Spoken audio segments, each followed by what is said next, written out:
Hi, my name is Brittany Pirazzoli, and I am a 2020 MFA acting alumni with the University of Tennessee.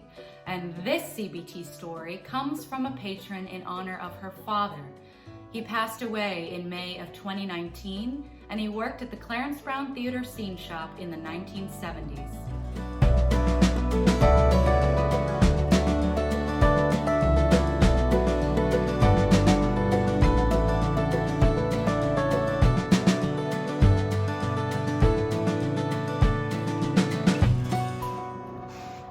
Growing up, I knew my father had attended UT, but it always surprised me that he was a theater major.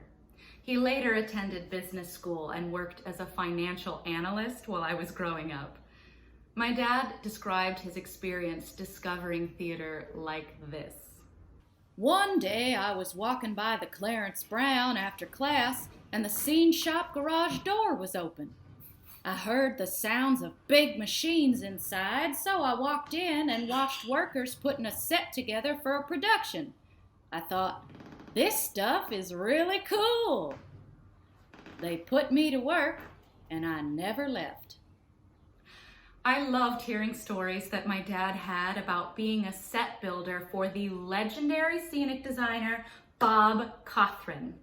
And my dad became a theater major, which meant he even had to act in some plays. My favorite story of his is from the famous production of Everyman. And my dad's role, although a small one, required him to whip the Sir Anthony Quayle on stage.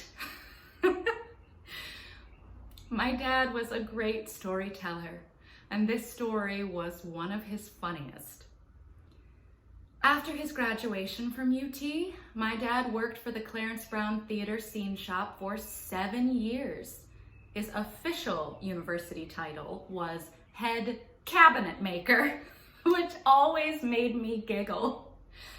The skills he acquired from this position allowed him to keep woodworking as a hobby for the rest of his life. And the architectural follies he built around my family's home live on even after his death. I graduated from UT in May of 2019 with a degree in music, but I always made sure I had time to attend CBT productions. My favorite, by far, was Candide. Walking into the main stage theater or the carousel theater always reminds me of my dad. He built sets in these very spaces. This knowledge heightens my theatrical experience at UT, and the Clarence Brown Theater will always hold a special place in my heart.